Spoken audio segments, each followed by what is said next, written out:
کله هم چې تاسو ډېر خفه یې 2 رکعته نفل وکړه او بیا خپل پروردګار ته چې څومره دنه کېدی شي ته وجاړه او بیا دعا وکړه په دې طریقې سره چې مولوي صاحب نه دې کوم واورېده د رب حمد وکړه حمد نه بعد یا رب زه دې تا بندګي کوم ته وحده لا شریک ذات دی او بیا د نیکانو واسطه ورته پیش کړه او خپل حاجات ته پیش کړه یقینا هغه دعا ما عزتمندو قدرمندو چې کله آسمان ته خیجي حجابت دروازې ورته کولاو شي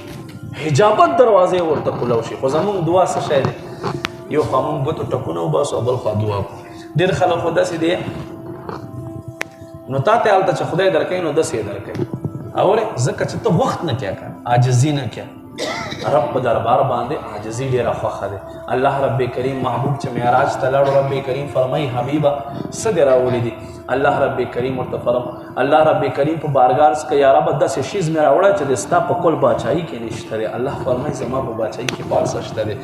محبوبه څه دې داسې راوړي دي و یا رب ته خو متکبر ذات دی لوی خو تا لره دی ما محمد عاجزي راوړې ده عاجزي د ستا په باچایي کې نشته دی عاجزي د ستا په باچایي کې نشته دی نو ما عزتمندو کله چې بنده رب کریم په حضور باندې عاجزي کوي الله رب کریم هغه بنده ته چې څه غواړي ور عطا کوي الله رب کریم دې موږ ته عمل توفیق نصیب کړي